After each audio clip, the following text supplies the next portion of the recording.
And we're in. Hello, welcome to number 38 of FIFA Ramble. Thanks for joining us. We're just about to chat a little bit of good news right now. Good news corner coming up. Boom. Right, let's drop it. Let's drop anchor. You ready? You ready for this?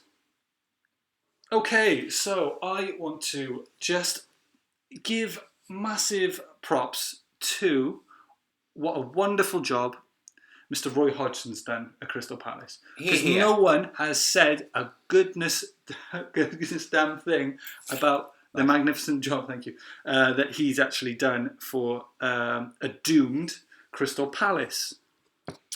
Now, what he's done phenomenal work because they were considered gone, dead and buried just before Christmas. They were considered dead and buried after 6 games. Yeah, and he's absolutely resurrected them, Roy style.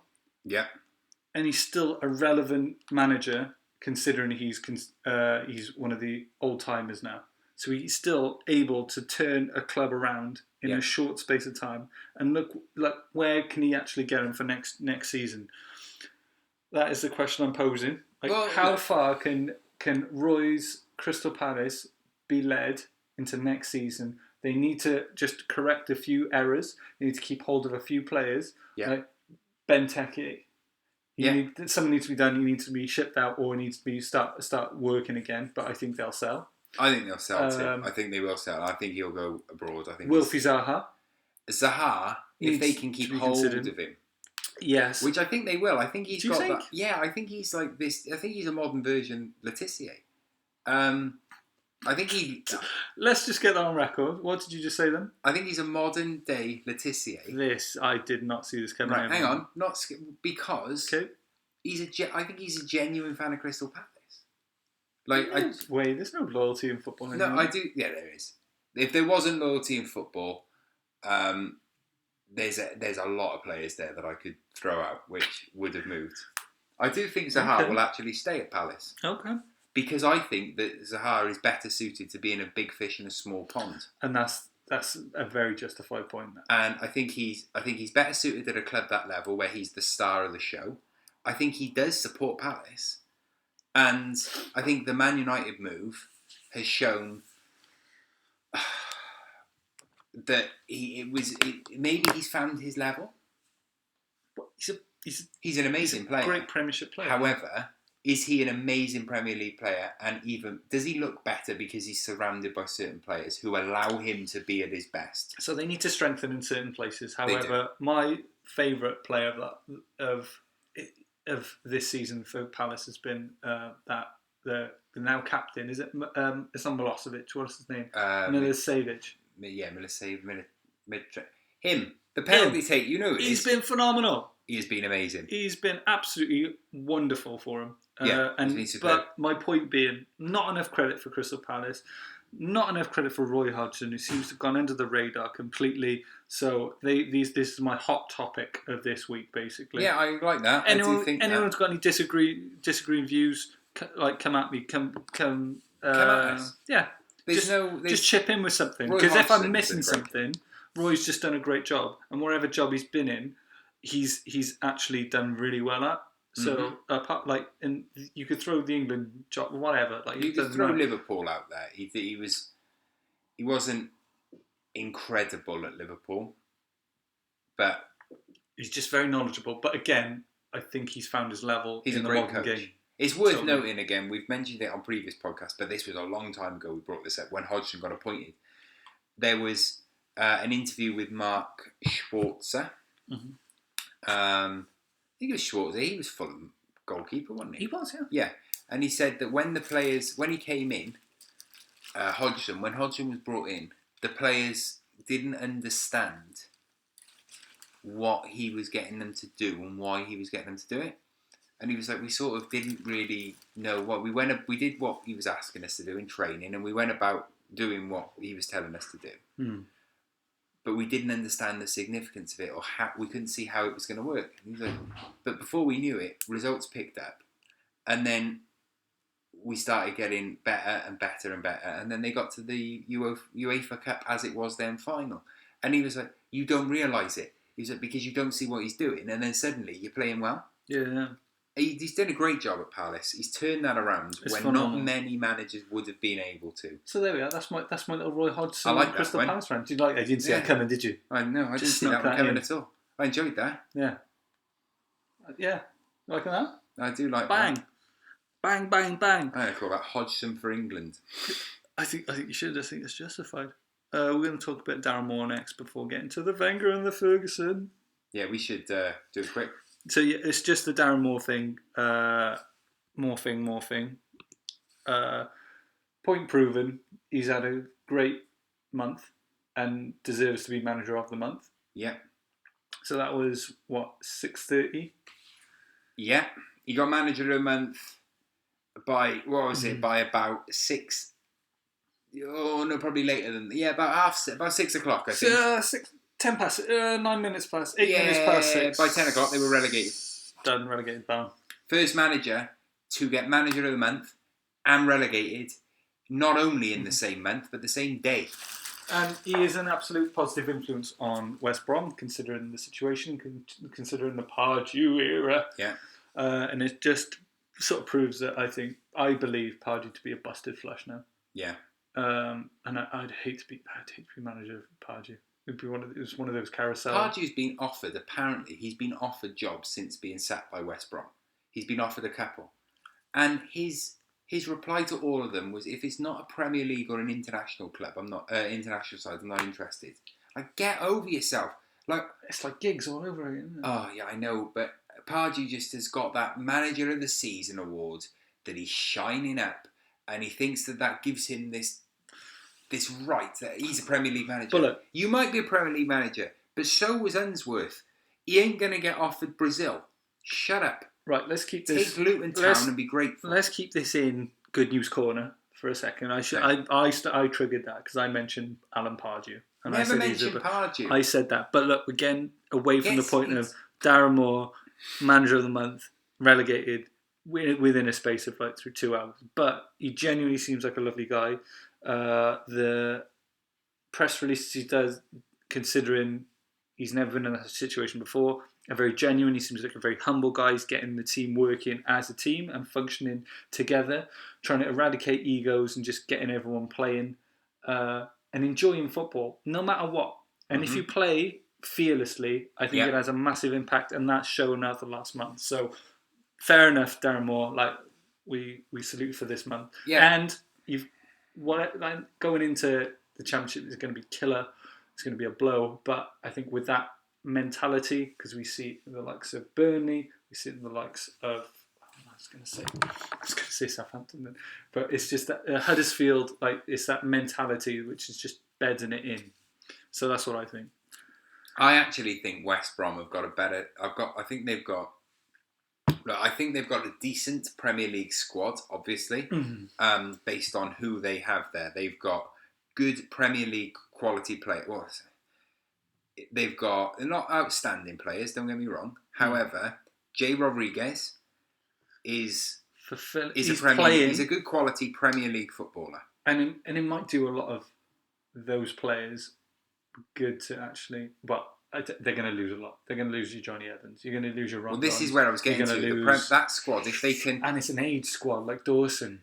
It's one hell of an age squad. Trust me. If anyone on here follows our Twitch channel, twitch.tv/Calhoun Review. I know, I've lived it. Right, that West Brom side is aging. They've got, let me think of it off the top. Nyom is getting on in age. Ben Foster, Dawson, Johnny Evans, Macaulay's retiring at the end of the season, I would imagine, so it's fine.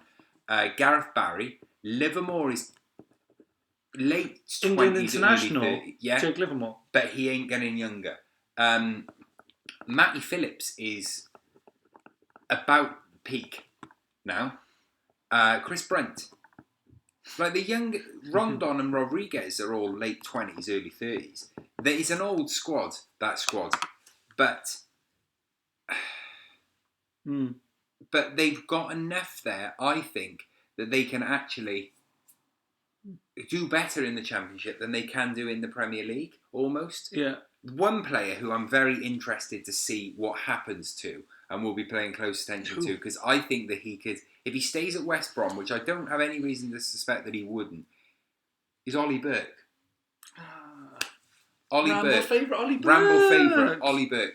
Oliver Burke is he's a great right-sided midfielder. He's quick. He's got great crossing. He's a good player. Now I think potentially he could tear that Championship apart if he's given license to play. The problem that you have with him is Matty Phillips. We've really gone into like West Bromwich Albion spiral here. Yeah, we have. We've gone down a West Brom tunnel. We've gone down a rabbit hole of we're West big Brom. fans of Ollie Burke. It's because if you see the Twitch, you'll understand why. Because this guy is frustratingly / excitably changing the team up. Yeah, we do career modes on Twitch. So we play FIFA 18 career modes. I did a West Brom one. I lasted 4 seasons, and I had a nervous breakdown. They're not the easiest side. Mental health week this week. Yeah, I couldn't cope with it anymore. So that's why I go down this West Brom. It wasn't Rondon. He wasn't the issue, was he? Sold him. Sold everyone. All right, let's drop anchor. I'll tell you when. Tell you what. I'll tell you what. You ready? Yeah, we need to be thinking soon as well. Okay. Time-wise. Yeah. Arsene Wenger. Oh. We've seen his last home game. Arsene Wenger's last home game. And I don't think it's set in. I really don't think it's set in. Not only for myself, but for the general football-loving public who have been on the whole very negative towards Arsene, who is undeserved. We've been through this. We've been Arsene Wenger supporters from all season, I would say. Yeah. So to see a changing of the guard happen, like in our lifetimes, we're seeing this happen. That's a historical thing. The same way Sir Alex left you and Man United, and you saw what the detrimental effect of that was. Yeah. We've seen that this year, and I just wanted to see him. And I do want to see him go out with a level of class, like he's always shown, and the respect that he absolutely deserves. So it was a really nice little send-off on the weekend. And it was lovely. They smashed it 5-0. And it genuinely seemed like a really fun occasion. And we posted all the niceties to go along with that. But I just think it's when you take a step back and we consider the likes of Arsene Wenger and Sir Alex Ferguson, this is properly the changing of the guard, and it's only in retrospect, which is a dangerous thing. We'll see that Arsene Wenger has now completed that. Now, I personally would have liked him to have just stayed one more season, to stay within his contract, because the contract is honoured. And in that season, I would have liked to see those players put everything in.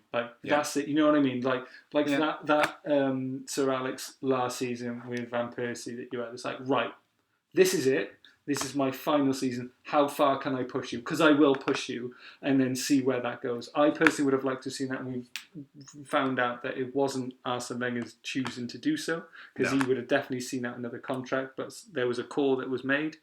And I just think it's going to be a very detrimental the rumor, tunnel that is going to go down now. It's interesting. The rumour is that he was basically said, we can do it amicably or not, but you're not going to be manager of Arsenal Football Club next season. So I remember about 5 episodes ago when I said I wouldn't mind if he leaves this season or next season. At this stage, looking at what challenges Arsenal's overcome this year, I just would have really liked one more season where it's guys, this is it. I will be leaving after this season. You've got to and really push them, because it's widely known that Arsenal players are in a lovely little bubble, whether they win or not. They're little Arsenal bubble. Yeah. So I would have liked to have just popped it and be like, this is it now. I want to push you, because it's really lovely, and they have obviously social media and everything to praise and praise and praise. Yeah. The amount of players which come up the same way they did for Sir Alex Ferguson, and recently with Sir Alex Ferguson being ill. Yeah. to come out and genuinely show so much respect for all those little intricacies no one else sees behind closed doors. The amount of opportunities that he's given to those players, the amount of careers he's actually given those players. If they're young and they start for Arsenal, Hector Bellerin, Granit Xhaka, Willock, Welbeck, whoever, that's triggered them because he's shown belief in them. Wojciech Szczesny, shown belief in them to make them who they are as people, not only as footballers, but as people, and that mentality behind it. So all these things really, really are enforced and they really come out. And that's the exact thing that is forgotten about. The same with the press. He understands that the press have a job to do, and it is a poisonous industry. However, there's ways of acting, and he's never given a frosty press conference in his time because the respect hopefully has always been there because he understands they've got jobs to do, and he understands that it is a poisonous industry. And it's a dangerous place to be because press officers probably get given a brief to attack at certain levels, but he's never lost his cool and done his Jose, has he? No, he's never done it. And I mean, he uses class, doesn't he? Absolutely, and I just think there should be the respect that he duly deserves going out. But I personally would have liked to have just really pushed those players for one last season. Even one more. It's just the worst thing for me is that the perfect ending would have been that final. It would have. The Europa League final. It pains me. As a neutral, it pains me. It's a very Arsenal way of going out, isn't it? The most Arsenal way ever. It's because of that 1-1. They're still having. When I last checked, they were having another Arsenal tonight. Last time I checked, they were losing 1-0. Okay, we'll just finish this on a high though. Let's finish it on a high. We're not being negative. Just end on Arsene Wenger. Arsene Wenger. We absolutely love you. I adore you, and I think what you've done. You will be sadly missed, and if go on in the future. Rumours are to be believed, we will be seeing you at PSG. A club next season, and I look forward to that. Be at PSG, wouldn't you? Hopefully PSG. That would be my pick. Imagine inheriting a team with that team. Arsene Wenger going from watch your pennies. He has to watch what he's spending.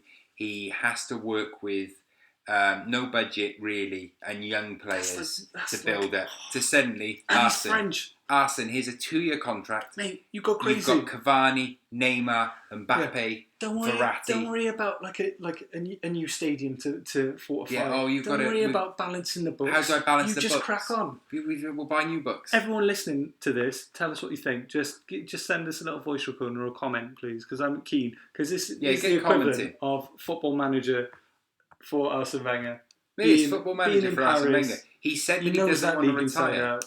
Yeah, imagine Arsene Wenger at PSG with all that money, all those good players, and they basically say, we're not saying this will happen, but this is what we hope happens. What I personally hope happens is they say, right, come in, you've got a 2-year contract, try and win us the Champions League, here's your budget, you don't have to balance the books, we're buying you new books, forget the books. Yeah. There's no financial fair play is relatively sorted. They may have to sell someone to because they've got to pay for Mbappe. But Di Maria and then there'll be apparently Neymar managing. Well, Di Maria is apparently already on his way out for about 45-50 million. So, Arsene Wenger, if you're listening, I know you listen sometimes, but I don't want to see you on a panel for the World Cup this year. I want to see you in PSG, because if I see you, you've let me down. If I see you, Arsene...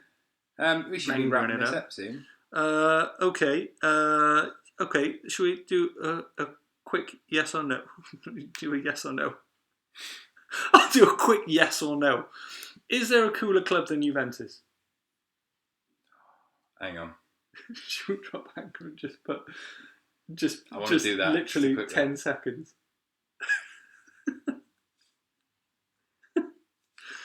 We'll do this at the end as well. We'll just... Yes, just a yes or no. Do you know what? I don't know, because then someone's going to literally that's going to come up. Just a way or a no. Just do a 10-second link now. Come on. This is really stupid. All right, hang on. You doing it? Yeah. Right, I've got a really quick... Sorry, I hasn't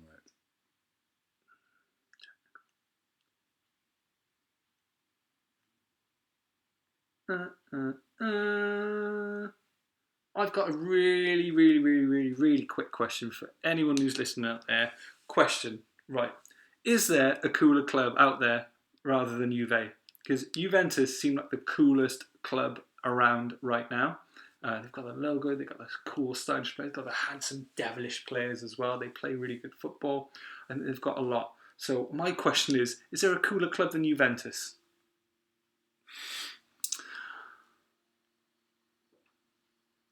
PSG?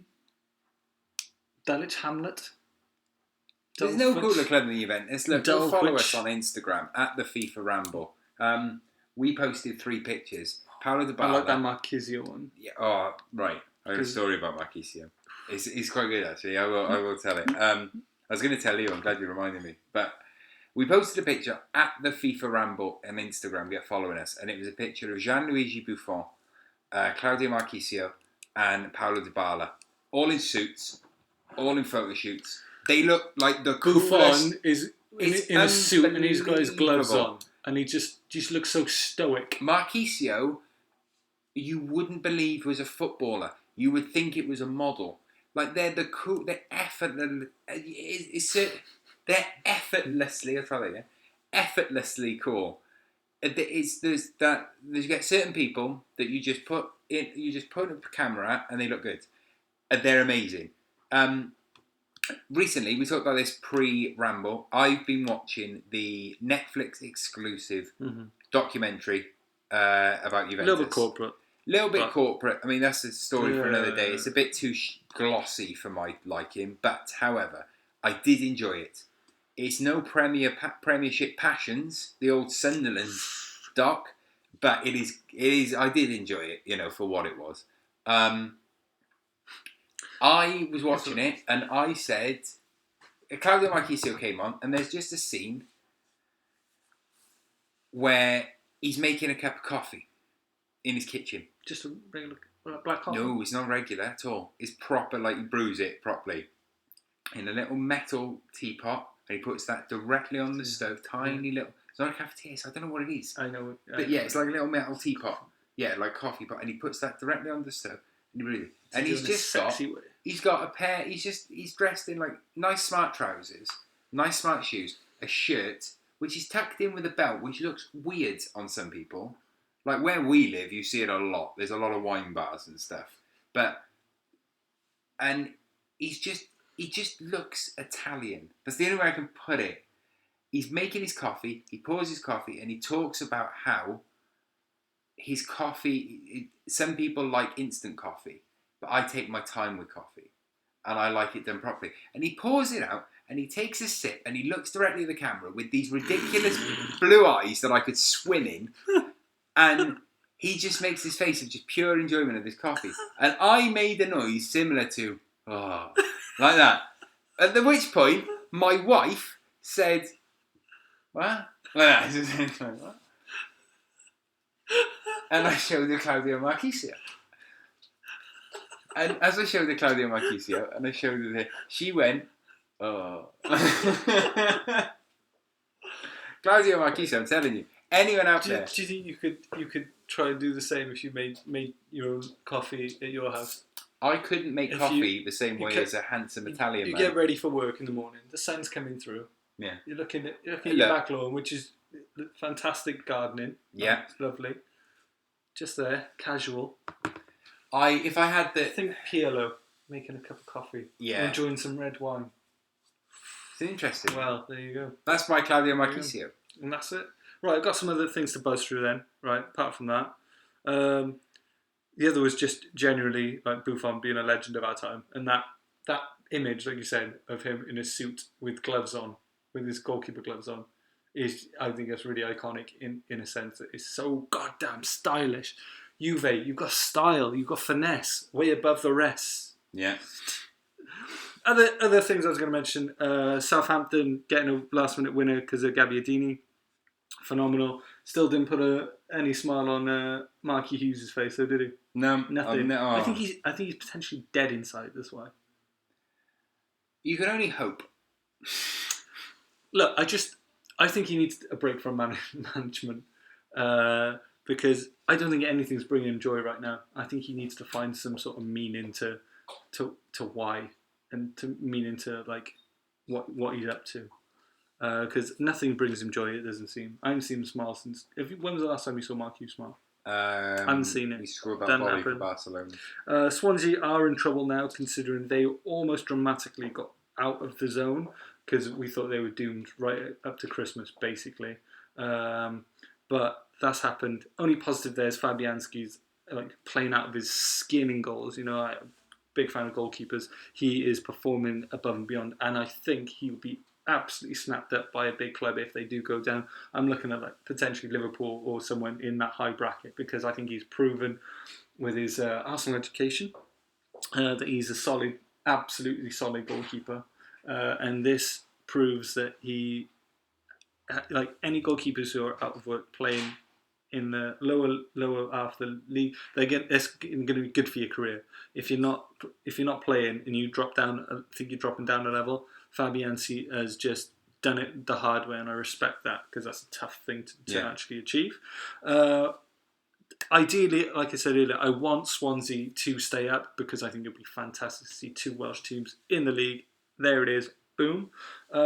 Rooney, do you really give a damn where he goes after? I'm surprised he stays in the Premier League. He's going to go. He's probably going to go. I don't see him going to the US. He's definitely not going to go to China because he'll probably say he doesn't like Chinese food. Personally, I think if I was Wayne Rooney, you got the MLS, but wouldn't appeal to him. Just drop down the league and just be comfortable. He's comfortable anyway, right? I think the problem that would appeal. I think the MLS would appeal to Wayne Rooney from a food perspective. I think he would get chubby there. He'd get hella chubby. And it wouldn't even matter. He'd be a chubby funster. Personally, I think he should go to the Indian League. Him and Robbie Keane tearing it up. So that's all I've got to say in terms of buzzing. Do you need to drop anchor over anything? No. Right then, when we finish this, I only give 3 shout-outs, which we got to give, but I'll do that after we finish this, I think, and do it separately. Yeah, go on then, but we'll do both, right? We'll do a shout-out right now. We're going to do 3 shout-outs. 3 shout-outs. To 3 important people. Yeah. Listen, pay attention. So do what you're told. You do Quiet the first at the one. back. Stop picking your nose. You do the first one. Town ladies. Right, the first shout-out goes to... can we type while we talk? Yes. We're typing whilst we talk. Where's the at on them? I'll get in there. There we go. Bowtown.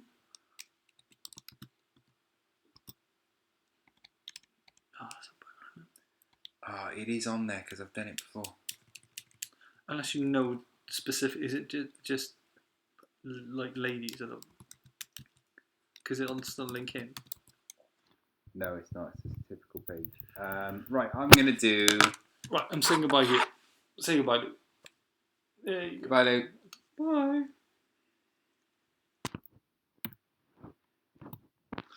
So that's the first shout out, right? Yeah. We'll do this one first. Yeah. Sure. 6, is that it? 6 up box. Okay. Yeah, is that of course. Yeah. Those 2. Right, let's do both. Right. Okay. Enter. Okay. Right. We're going to do 2. The first 2 shout-outs we're going to do. If I do the first one and you do the second one. Yeah, absolutely. Right. The first 2 we're going to do. The first one is for a company called Big Moose Coffee.